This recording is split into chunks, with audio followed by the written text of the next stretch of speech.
So we'll move on with our class on the molecular relationship, class number 11. We're talking about the science of selecting a mate.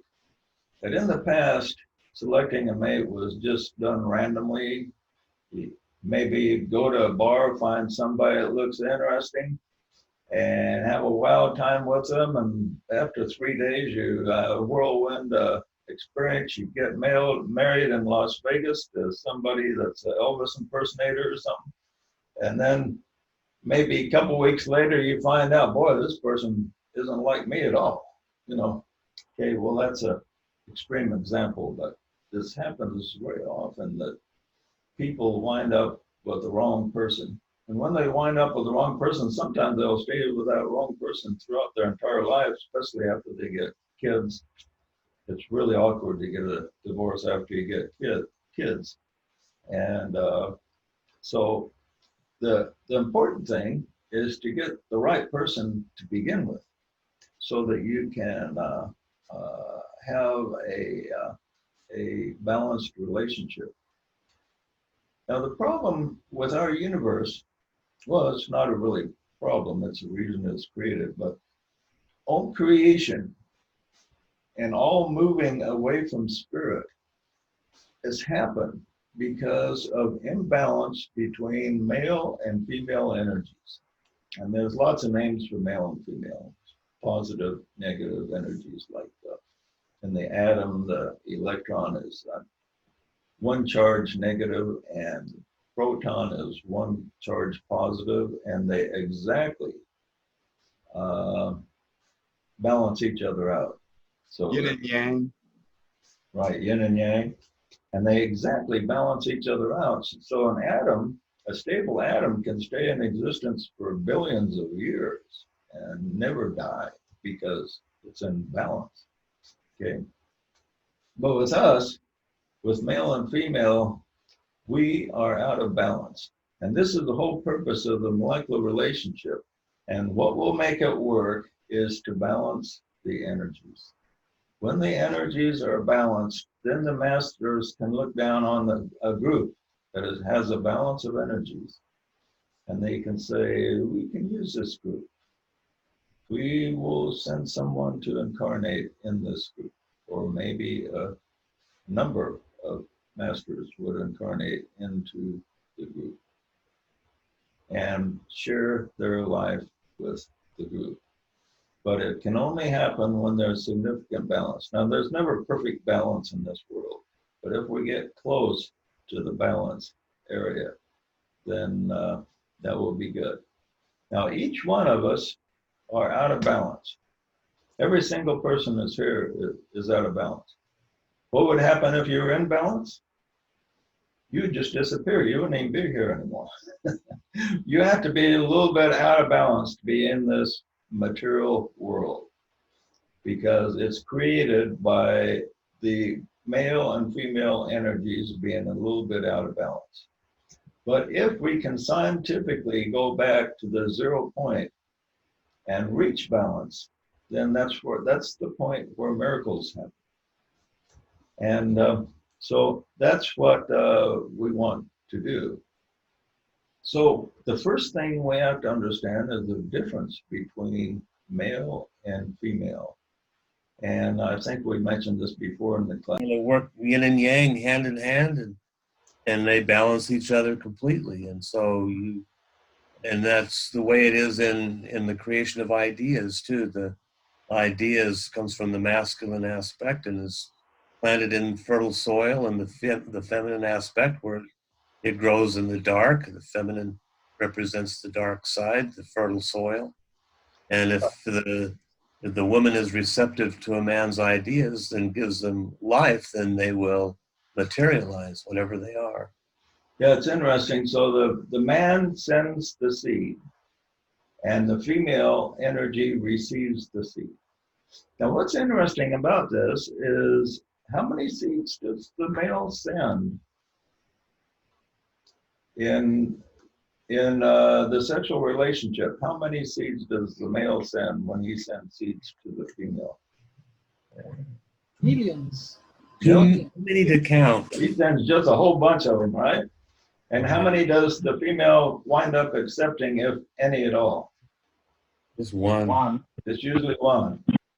Now, let's use a law of correspondences. What does this tell us about us guys sending out ideas to females and the female response? What's the law? How's the law of correspondences fit in there?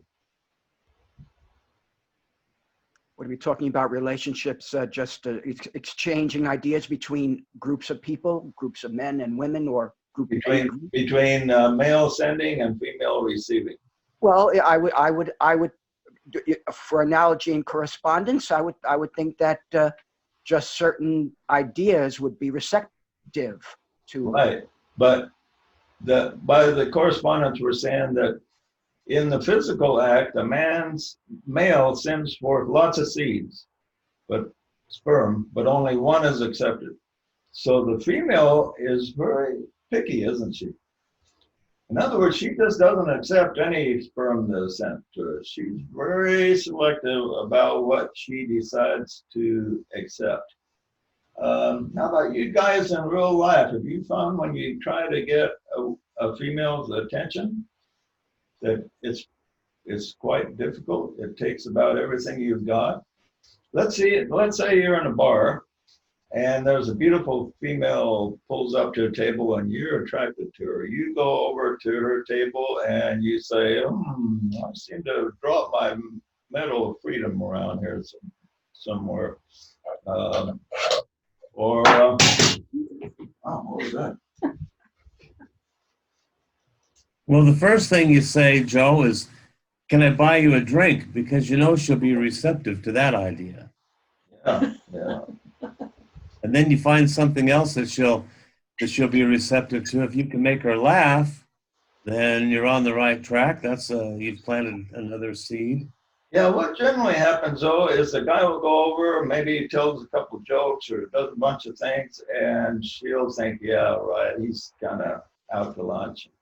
She's really hard to impress. And then once in a while, the guy might strike gold and say something that the female likes. And then when she likes it, then she accepts. And then the guy winds up getting more than he bargained for. He gets somebody that really has decided we're going to have a relationship here. And then he'll wind up getting scared himself, maybe. So. So that's kind of interesting. Yeah, after you ask, go. No, well, you're assuming that the woman is interested. Number one, I mean, let's look at it. Let's look at it at all angles. This woman could be with another companion. This woman could just be wanting to be left alone, and the last thing she wants is a guy, just sniffing around her. Do you know what I'm trying to say? It's there have to be signals that you pick up on. Right. That's the thing. You see. Like if she's looking at you, that's a signal. Anthony. But you're assuming that there's something going on between you. It's not that you're just going out. You're just going over to her, just out of just because you're attracted and you don't know what her story is. Why she's there. Yeah. Now let's look at it from this angle. Ideas. The guy likes to come up, the male energy likes to come up with ideas. So he sends ideas to the female saying, hey, let's do this or let's do that. And she's very selective. No matter how many ideas a guy sends for us, she's just not going to accept them all. She'll be very picky about what she selects. But then all of a sudden the guy will say, talk about something maybe the female decides to accept, like just throwing out, maybe someday we ought to go to Hawaii. Well, let's say she likes that idea. So if she likes that idea, she glums onto it. She accepts it as a seed. Okay, and maybe a week later, the guy has completely forgotten about just casually mentioning going to Hawaii. And the female will say, have you done any more work on, made any progress on our trip to Hawaii? You called a travel agency or anything? The guy thinks, well, Didn't even know we were going to Hawaii.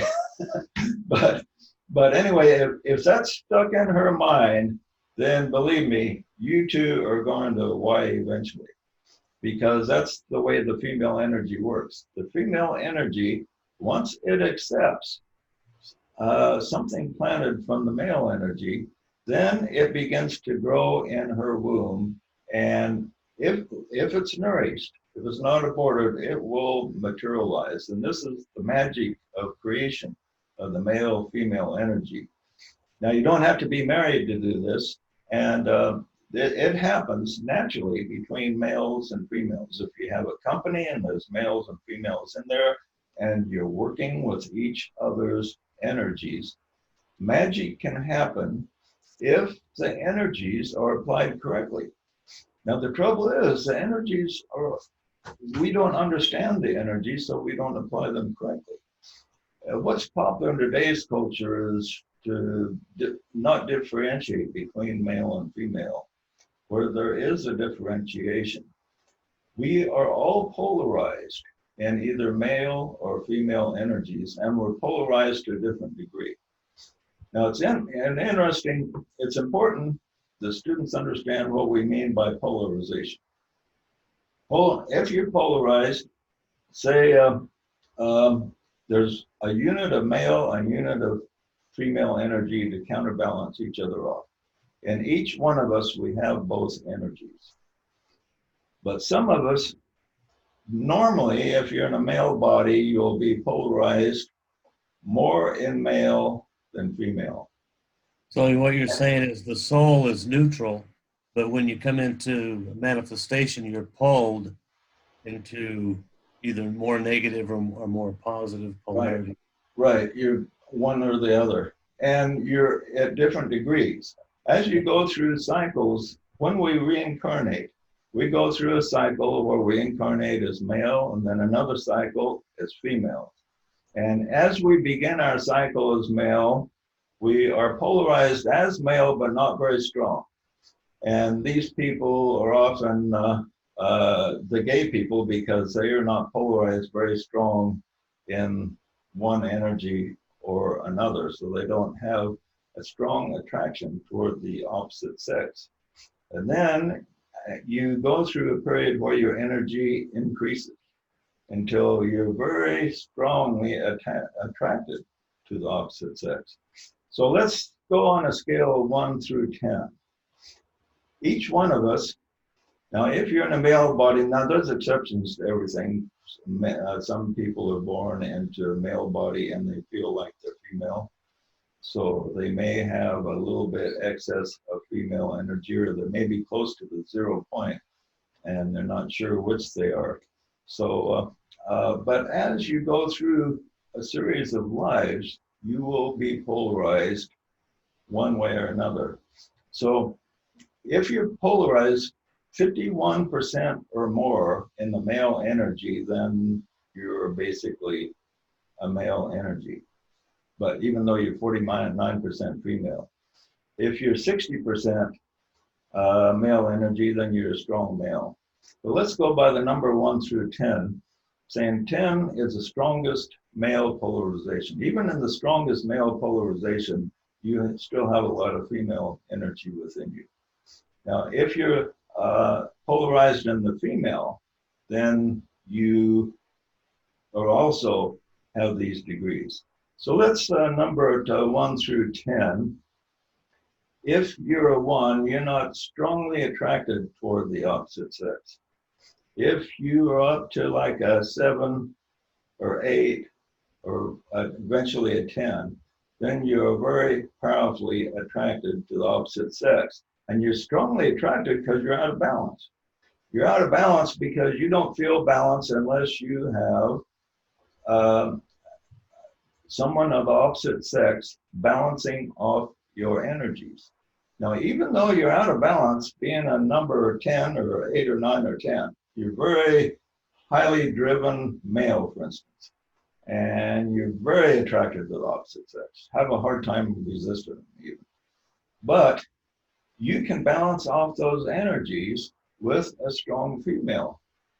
Now the trouble is, if you're an 8 and you marry a female who's a 2, then you still have an excess of 6. And so you will be tempted to have affairs because you're still out of balance. So what you need to do is find a partner with the same amount of attraction to the opposite sex that you have. And then you can balance each other off. And in your relationship, you can come close to the 0 point, close to being an atom in a molecule. And so that is an important thing to do, is to balance each other off. Now, in the molecules that we're going to create, some couples will be somewhat out of balance, but they can reach balance by having relationships with other couples that supply the energy that they may be lacking or take their surplus, so to speak. So when a molecule of 12 units, 12 male-female units is created, we will be able to sense when the balance is there.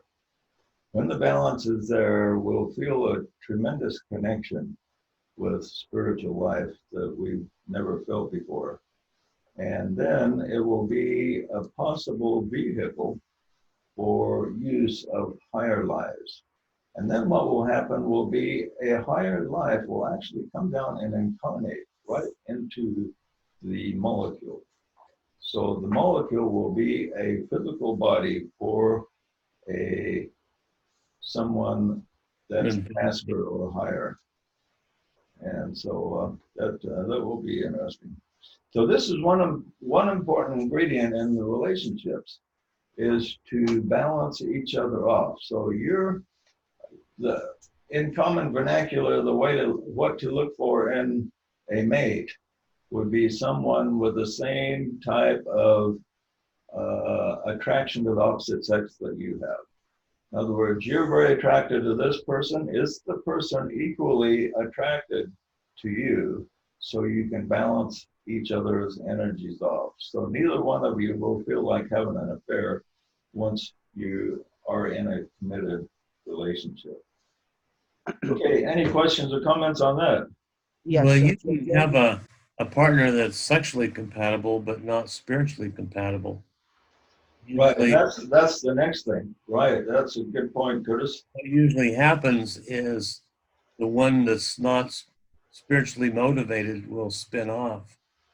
He'll either shape up, or he'll shape up and align, or say, well, this just isn't for me, even though they're married, and move elsewhere, and then open the space for someone that's more compatible with And you. we talked about this a little bit last week, in the fact that they need to be on the same spiritual level, not only physical attractiveness, the energy's there, but in the sending and receiving, so that the female on the spiritual level is able to receive from the male, because they're pretty much close to equal in their evolution, except the male polarization will want to share by sending, and the female will want to receive.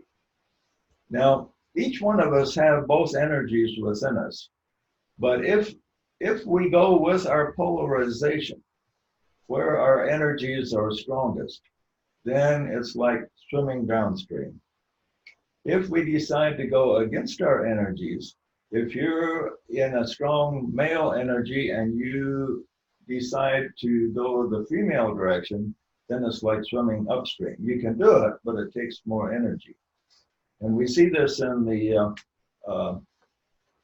business world, where which, if you're in a company that's dominated by males, say an engineering company, and a female joins it, she feels like she has to work twice as hard to succeed, because she's in a male-dominated world, where so she has to go against her energy. She can do it, but it takes And female, I often hear this from females. They say they have to work twice as hard as the guy to do the same thing or to accomplish, uh, to get the same type of recognition. Well, they should be paid twice as much then if they work. Whereas us guys have the same problem. If we want to be a beautician or a nurse, something dominated by the female energy, which is more nurturing, then we have to work twice as hard. So it works both ways there. We can do it, but we aren't. It's not as easy for us to excel in where we're out of our energy. So if we're smart, what we'll do is we'll understand where our energy is and then use our energy like going downstream rather than upstream. So if you are in a partnership and you're the male or I'm the male and my wife is a female, if we're both in our energies, then we're both moving quickly and easily because we're both going downstream. If we both decide to go against our energies, and this happens in some relationships, the female decides she wants to be in the male energy and the male decides he wants to be in the female energy. It's like now they're both going upstream and it's very difficult for them to get ahead and accomplish anything because they're both going upstream. They can make a little progress, but it will take them a lot of intensified effort. So it's important for disciples to understand their energies and where they are. So think of where your energy is. Between 1 to 10, how attracted are you to the opposite sex? Are you a 10 like Curtis over here? I'm a 10. No doubt about it. Or are you 1 like Asaf? Asaf might be a 1, for instance. Now, Yay! that's not bad because you know a lot of people near 1 are very creative. Like, you know, in the movie industry, you have a lot of people that are close to the 0 point, and they're very creative people, and that's because they're not distracted by the that energy pull that pulls them away from their creative center. So if you want to be creative, you have to neutralize that excess energy in you so you can focus on that 0 point. Be with a co-creative partner. Yeah. So even though Curtis, for instance, as I know Curtis quite well with my nephew, he's pretty close to a 10. And so, he has to really have a good partner to balance him off. And if he feels imbalanced, then he can be very creative. If he's out of balance, then he doesn't make any sense at all. But, Yeah. Well, then I have other female partners, not sexual, but partners that I can balance it off with and talk creatively with, ideas with. right, JJ, I think I have a question that may be pertinent. What if in your line you fall on number 5 and you identify as bisexual? Do you recognize that or have any comment on that? bisexual, that would be closer to 1 on one direction than another.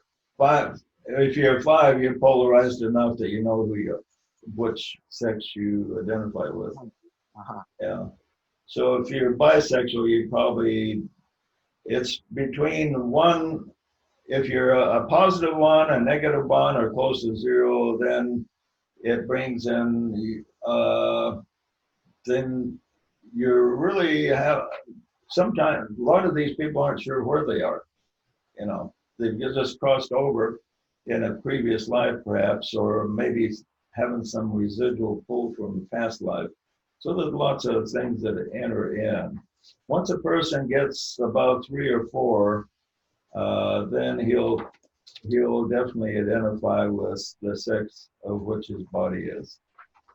And okay. I think it's. I've been trying to introduce the idea that if you walked into a room and there was on the table in front of you, if there was some light energy and some love energy, and you were told to pick up one or the other, how would you know which one? I mean, having an idea of how these energies behave is what got me. I put an illustration on molecular chat that said this is the geometry of a ball of healing light. You just can't have light by itself and just expect it to stay in a ball and go where you send it. The male light energy travels away from center in straight lines. And the female energy is like coils. It wraps around any beam of light that it comes up to, and it makes, through that process, it makes form out of the two energies. So you're saying then that female energy is more love, where male is more light? Yes, and the female energy wraps around and pulls together the entire thing, and the male energy is always trying to get away in a straight line. You know, if you had a ball of just nothing but light, it'd be to New York in a nanosecond. It's not going to stick around. The female energy was what holds forms together, and the light energy gives them the power. So everything has to have both male and female in order to exist. So you're saying the female energy grounds the male energy in with her form and her beauty and her attractiveness. So Yeah, the female encapsulates. Right. Okay. So he doesn't just shoot off to New York. Right. It gives it something to do. And in most forms, what the female energy will do is it'll wrap around multidimensional, and it'll create what they call a wheel within a wheel. In Revelations, it's a spiral within a spiral. Yeah. Well, in the universe, for instance, we have two basic energies. One is radiation and magnetism or gravity, which gravity is related to. So the radiation we see, we look up at the sun and it's radiating, the stars are all radiating. But and we see this energy, but there's an invisible energy, which is gravity and magnetism, that pulls everything together. So when we look at the sun, that sun is being held in one great big ball just because of the female energy, but it's radiating, which is male energy. So the interesting difference between the two is male energy is visible and female energy is invisible. And this is why there's been male dominance in the past, because male energy has been very visible, and the female energy, people didn't understand it. That's why the females are associated with the term the female mystique, because the female energy is a mystery. And men throughout history have a hard time understanding why they're influenced so strongly for a female. They'll live and die and go to war for one sometimes, and they'll sacrifice everything for them. Like the gal that danced for King Herod says, I'll give you half my kingdom, up to half my kingdom for if you, will marry me or something like that. And what did she ask? She asked for the head of John the Baptist, but he was prepared to give her half of his kingdom just because he liked the way she danced. He liked her female energy, but he didn't understand it. There's no way the guy could have explained what it was that was doing this to him, you know. Well, even Jesus in the Aquarian Gospel, he had this beautiful woman dancing before him, but he knew he couldn't get involved with her, but it said that it made his heart to burn, because he was so attracted to her, but he couldn't act on it. Yeah, that was one of my favorite parts in the whole story, that kind of humanized him for me. And so there's a scripture that is perhaps the most maligned and misunderstood scripture in the whole Bible. And but it teaches an important principle, but the wording is very politically incorrect in today's language. So bear with me as I read this from Paul. Wives, submit yourself to your own husbands as unto the Lord. For the husband is the head of the wife, even as Christ is the head of the church, and he is the Savior of the body. Now, fundamentalists take this and say, see, wife, you submit to me and you do whatever I say. And then some of these guys turn into little dictators where they think the wife has to do everything they say. But what is left out here is this statement, even as Christ is the head of the church. Now, why do we submit ourselves to Christ? Why would we do this? Because he's spiritually more advanced, and it's to our advantage to surrender to one that knows more. Right. It's just like if you go to a Spanish class and the teacher can speak Spanish and you cannot, you submit yourself to the teacher because he knows how to speak it and you don't. And he's your key to learning how to speak Spanish. Same thing here.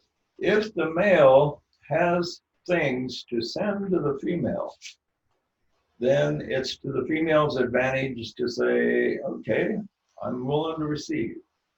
But suppose the guy is not spiritually advanced, that he has nothing to send. Can she submit to him if she was submitting to Christ? I wouldn't think so. No, she wouldn't be able to because he cannot fulfill the role of Christ. The role of Christ for the church is to send to the church. He sends us teachings, spirit, and higher consciousness. He sends us lots of things to the church. And so this means that for the ideal relationship between male and female, if the man can fulfill his male role of sending, then he can be to the female as Christ is to the church. If he is able to do this, this is the ideal relationship, because then the male can be in his energy and the female can be in her energy. Doesn't necessarily mean that one is more advanced than the other, but they're putting their focus on two different areas. The male puts his focus on sending, the female receiving.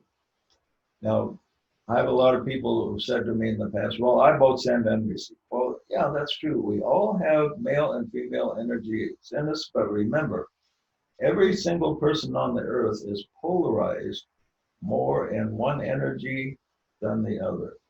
You like to send a little bit more than you like to receive, or you like to receive a little bit more than you like to send. But we all do both in different circumstances. But if you're polarized in the male energy, then we need to arrange our lives so that we send more than we receive. And if you polarize in the female energy to achieve the ideal balance, focus on receiving more than you send. But we will, all of us, do both, one or the other at different times. So what happens then if the female winds up with a male and the male is on a lower spiral of evolution than the female, and he doesn't have much to send to her on the spiritual level? What can she do to achieve balance? Leave him and find somebody at a higher level. That's one thing that can be done. Suppose she doesn't want to leave. What can she do to achieve balance? Well, in a molecular order, there would be other men and women that she could connect with that would help fulfill her. No, not necessarily. She can raise her vibration to get to the level of her spouse. Right, and it's in the molecular church lady. achieving molecular balance is completely non-sexual, so it's Yes.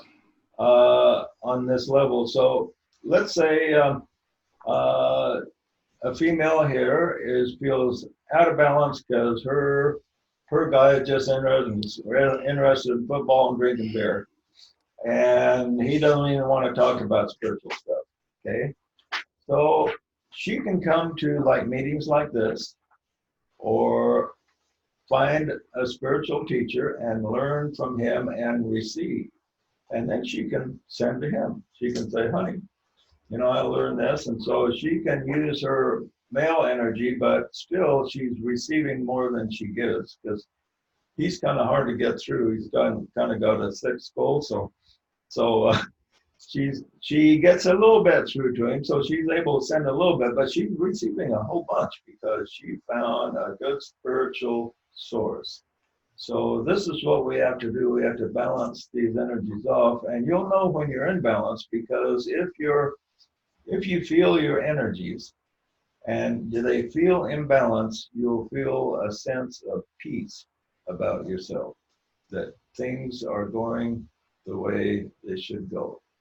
And when you feel this, then it is a sign that your energies are headed the right direction. If you feel really restless, like if you're thinking like, I really need to receive this or really need to give this, then you're somewhat out of balance, and you need to find the balance. And sometimes, like I know when I first started studying the deeper things, I had nobody to give it to, and so I was feeling out of balance. My wife didn't want to receive anything at the time, my ex-wife, and she thought I was pretty much in league with the devil for studying the stuff I did. And so I actually prayed for God to send me somebody that I can send to. And lo and behold, who moved into town shortly after I did this prayer? My little nephew Curtis. He moved in, Little nephew. and he was a sponge. I sent him all kinds of stuff, and it made me feel a lot more in balance once I was able to do some sending. And the same thing with receiving. Whether you're male or female, you may reach a point where you think, I need to receive more. I want more spiritual guidance, more spiritual flow, more higher consciousness. And so when you reach a point to where you can receive this, then once the receiving does come in, then you feel in balance. Now, I sent a bunch of stuff to Curtis, and after he got it, he all of a sudden he wants to go out and send himself. So he had so much in him that needed to be sent out that he was out of balance until he found people to send to. And so this the sending receiving is an interesting interplay of energies. And remember that the end goal is achieving balance. When balance is achieved, then the spiritual flow comes. When we're out of balance, then our mind is distracted.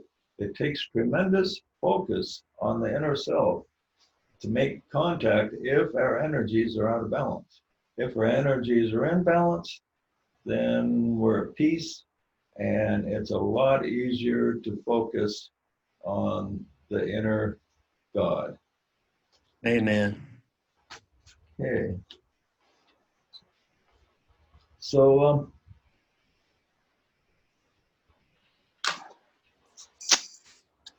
JJ? yeah. Yeah, there is a sentence that I always like. It says, we are here because we are not all there. If we were all there, none of us would be here. Yeah. Well, that's You kind of, know, You can take it on many levels. yeah. you're saying then be now here or be nowhere? No. In other words, we are not all there. In other words, we don't have our act together. If we really, really, really have our act together, we would not be here questioning anything. Well, if we were completely one with spirit, that would be true, but we got a ways to go before that happens. Yeah, No, that's right. and everything. But it does bring you a sense of a little bit of humility, that's all. Oh, okay. Okay, let's have comments from a couple males and a couple females.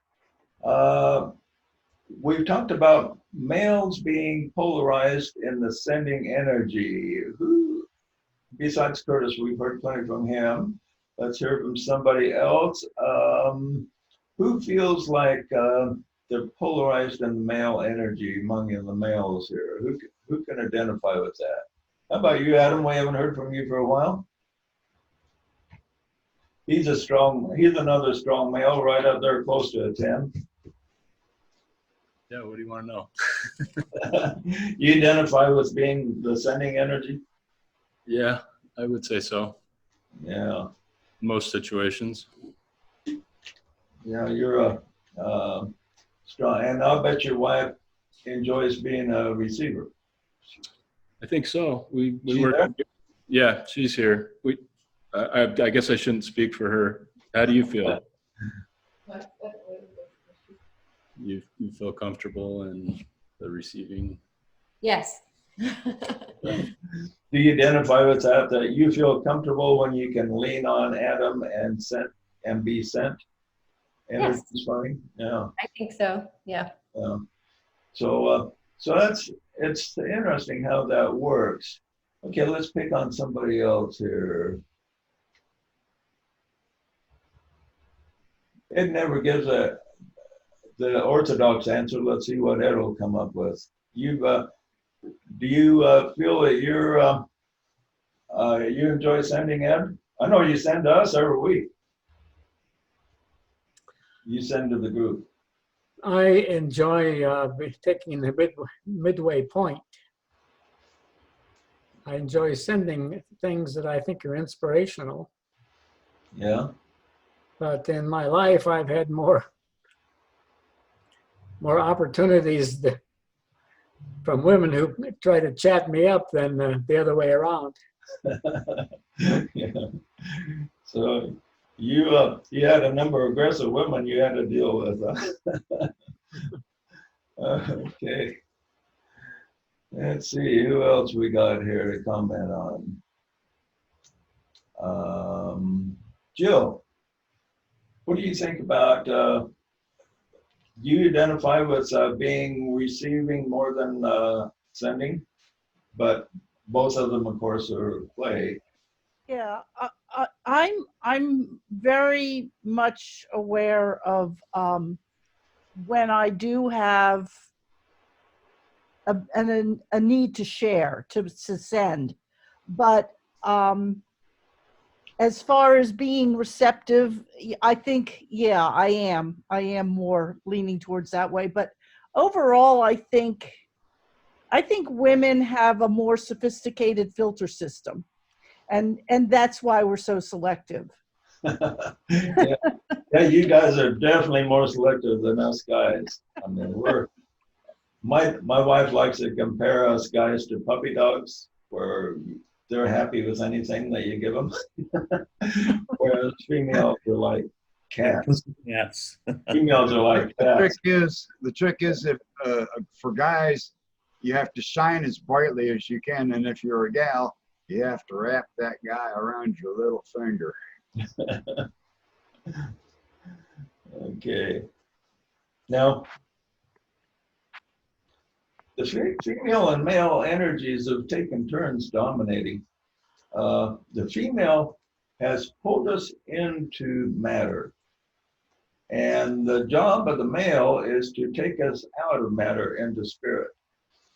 And so what the female energy does, it takes us into experience. You notice some of these movies that you watch where some guy gets hooked up with some really wild female and she leads him to experience that he never dreamed of, you know? Yeah, like something wild. Yeah, like something wild. I love those type of movies and that's the way it is in real life. If you dated much and really dated some really strong female, being a man, and I dated a strong female that just pulls you into doing things you would have never dreamed you would have done. I mean, a lot of it may be crazy, but it'll certainly give you experience. And so it's very interesting how the female energy just leads us to experience. Silence somebody. Janine, you need to put yourself on mute. Oh, I'm sorry. There you go. And so anyway, it's interesting how the female leads us into experience. Now the energies we have about us, the emotional energy is polarized female, the mental energy is polarized male. And so the emotions lead us into experience also, because Desire. you Desire may, nature. yeah, you may have somebody say, hey, we need to go do this crazy thing, and it feels right, but it maybe mentally it makes no sense.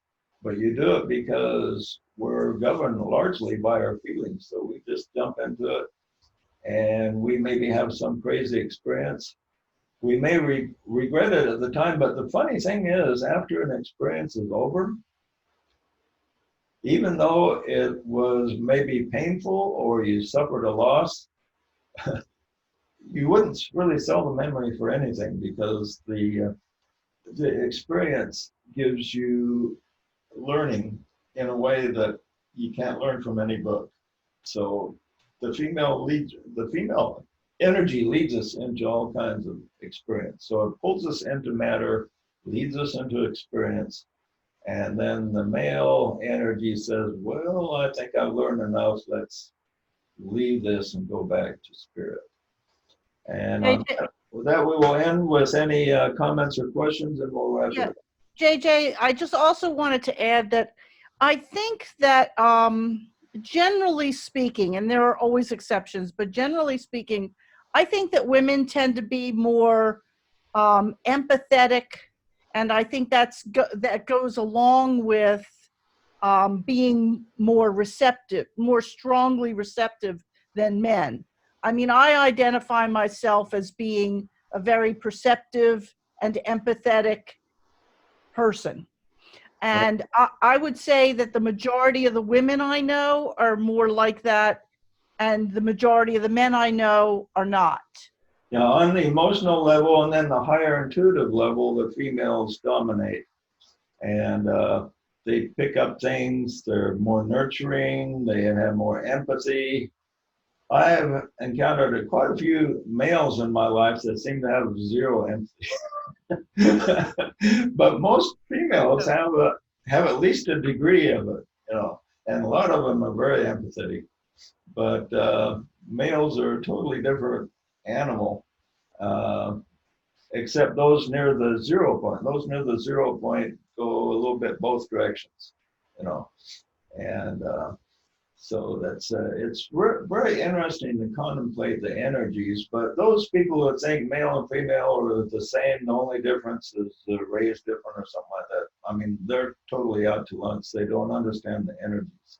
The energies may produce differences, but once our differences are understood and we have the goal of achieving balance, then if we approach this kind of scientifically, we can achieve a degree of balance that can produce magic, and that's what we're after. Okay, anything else before we sign off? No, I was just going to say, it's the role of the male to find a place to plant his seeds in the womb. And even the name of woman she represents the womb of man, the woman. As a place for him to plant ideas, physical ideas, sperm, whatever he can envision that comes to him through his soul. So the woman, it really does represent the womb of man. Right, and if you, as a male, have a female partner, if you can come up with the idea that she will embrace 100%, there's a really good chance of giving birth to that baby, so to speak. Right on. And so magic can happen there. But oftentimes in a marriage relationship, there's often just 50% acceptance, or 25 or 80. But once the 100% acceptance comes from the female to the male energy, then magic can happen. And if it happens in a group relationship where there's a number of males, a number of females, then the potency is out of this world. Okay, anything else? What was going on? Whatever we could envision. Some of the animals want to be more equal. Yeah, more equal than others from 1980. No, not 1984. Animal Farm. Yeah. Some women want to take control and be not be accepting. Yeah, yeah. There's a lot of problems to solve. You know, that's why we have a kind of a mixed up world. Is the energies are out of balance all over the place, and so when people understand about balancing energies, it can eventually transform the world. Okay, my friends, good comments, and if you have anything else, just go ahead and post them on the group. And we will see you next Sunday at 10 a.m. Mountain Daylight Time, all being well. Right on. Can Have a I great ask week. a question, please? Hi, everybody. Before we sign. Oh, he's gone. Okay. So long, everybody. Ciao.